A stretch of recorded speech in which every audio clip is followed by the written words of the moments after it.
Assalamualaikum warahmatullahi wabarakatuh. Ibarat Rasulullah bersabda sallallahu alaihi wasallam, aku tidak pernah menyaksikan ada suatu pemandangan yang lebih mengerikan, yang lebih dahsyat, lebih berat dibandingkan dengan pemandangan alam kubur.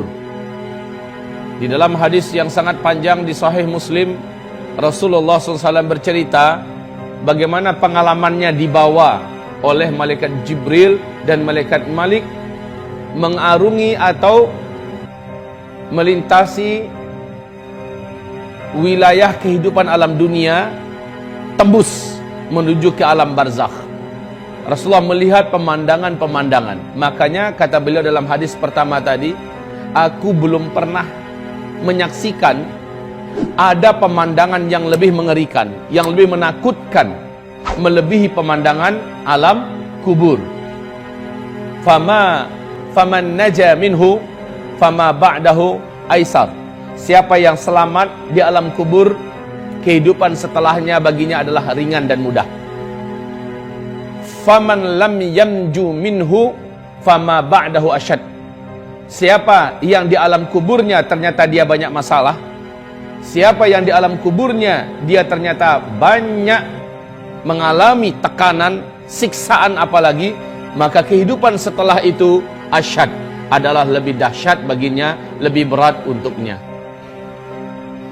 Wal tanzur nafsun ma qaddamat lighad. Hendaknya setiap jiwa merenung kembali perjalanan dalam kehidupan ini, untuk dia bisa menilai dirinya akan diperlakukan seperti apa kelak di seberang kematiannya.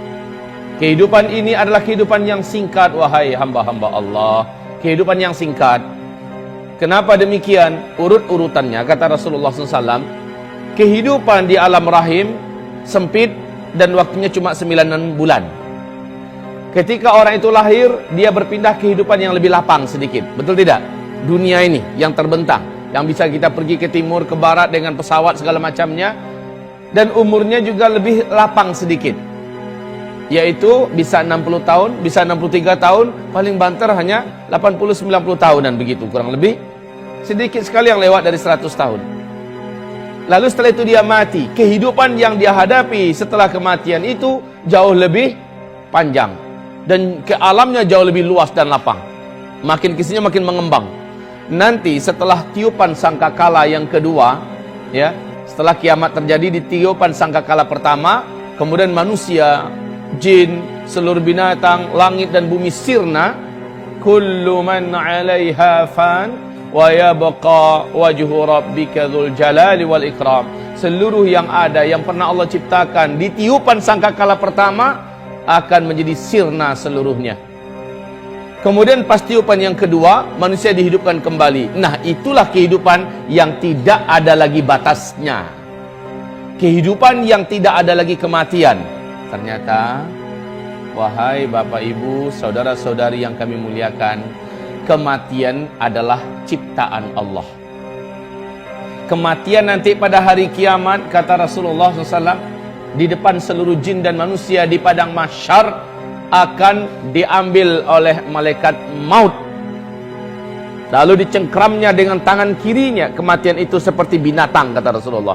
Jadi Allah menjadikan kematian itu diibaratkan seperti sebuah binatang.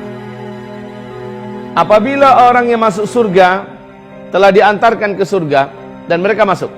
Apabila orang yang jadi ahli neraka telah diantarkan ke neraka dan diseret ke neraka dan masuk. Lalu malaikat di antara surga dan neraka mengangkat binatang ini. Dia bertanya dan berkata dengan suara yang terdengar oleh siapapun saja di seluruh penduduk surga dan di seluruh penduduk neraka. Kalian tahu apa ini? Ini adalah kematian. Dengan ini kalian dulu dibatasi kehidupan. Dengan ini kalian dulu berujung dengan kematian. Ini adalah kematian.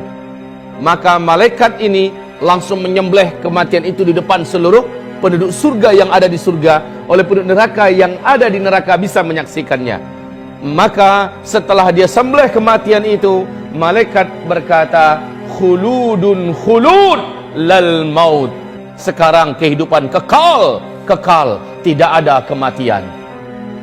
Orang-orang yang hidup di dalam surga ragu, jangan-jangan hidup saya berakhir lalu berakhirlah kesenangan ini. Tidak perlu lagi kamu mengkhawatirkan. Kamu kekal di dalam surga, kekal. Hari demi hari yang kamu jalani di dalam surga lebih sempurna dan lebih enak daripada hari sebelumnya.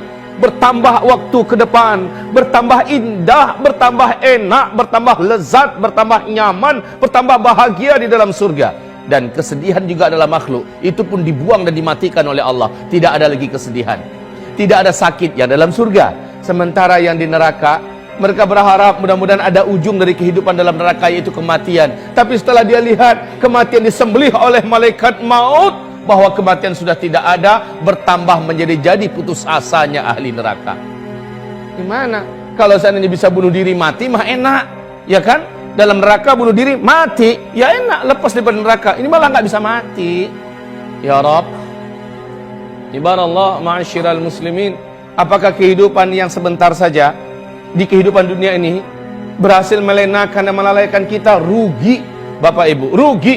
Hanya gara-gara uang yang tidak seberapa, emas yang tidak seberapa, menjadikan kita menipu, mencuri, merampok, membunuh, melakukan kezaliman, menjadikan kita melakukan berbagai macam perbuatan riba dan segala macamnya. La haula wala quwata illa billah. Ibarallah ma'asyiral muslimin wal muslimat. Pembahasan kita terakhir di Masjid Al-Bina dulu saya ingat, yaitu tentang perjalanan roh, dan ini sudah selesai. Perjalanan roh, bagaimana dia dicabut dan seterusnya. Kemudian kita menceritakan tentang pengalaman Nabi, apa yang beliau saksikan di alam kubur, bahwa pemandangan yang ada di alam kubur kontras habis dengan pemandangan yang ada di Mala'ul A'la. Mala'ul A'la adalah tempat rohnya orang-orang beriman, orang-orang soleh, dibawa membumbung ke langit, disimpan di sana. Di mana? Di salah satu di antara taman-taman surga. Sehingga Rasulullah bersabda, sesungguhnya kuburan itu untuk orang beriman adalah raudhah mir riyadil jannah, satu taman di antara taman-taman tempat transit kita loh Pak. Orang beriman tempat transitnya menjelang sangkakala pertama ditiup, yaitu di taman surga. Belum masuk, baru sebatas tamannya doang, ya, belum masuk lagi ke surga, karena masuk surganya ntar habis tiupan yang kedua, ya, kita dibangkitkan, urusan padang mahsyar selesai, kemudian kita digiring menuju ke titian. Apabila selamat di titian, kita nyampe di seberang, dibukakan pintu-pintu surga, masuk, baru setelah itu halal bagi kita masuk surga. Menjelang kiamat, yang terjadi bukannya masuk surga dulu, tetapi diletakkan di wilayah transit, yaitu salah satu taman di antara taman-taman surga.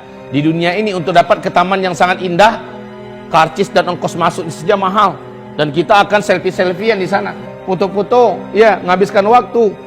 Sementara di sana sambil nunggu kiamat, subhanallah, angin surga, rumput surga, batang-batang surga, tetumbuhan surga yang sifatnya taman-taman surga, mala ainun ra'at, mata enggak pernah menyaksikan ada yang seindah itu di dunia, wala udhun sami'at, telinga juga enggak pernah dengar, dalam sejarah kisah khayalan dongeng pun enggak akan sampai, wala khatara ala qalbin bashar. Sampai kapan? Sampai menunggu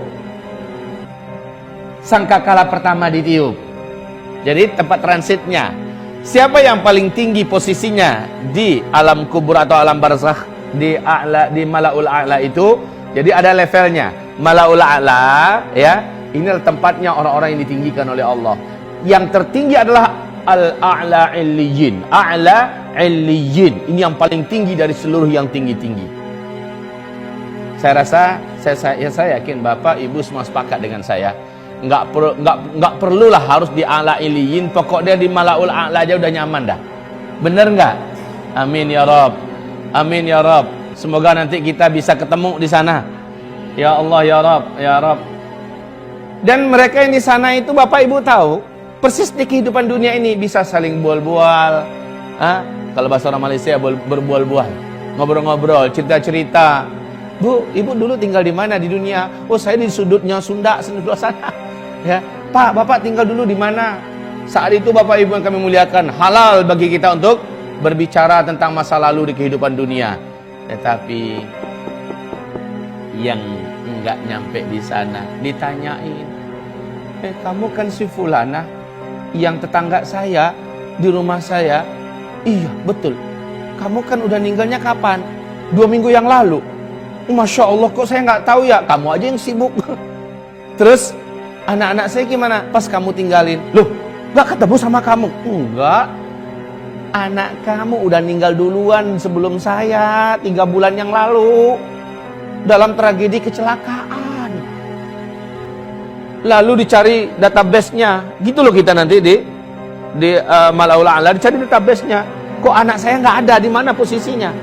Maka tahulah orang tua atau kita yang sudah meninggal dan letaknya di tempat yang mulia itu, anak kita bukan di situ tempatnya, tapi di mana?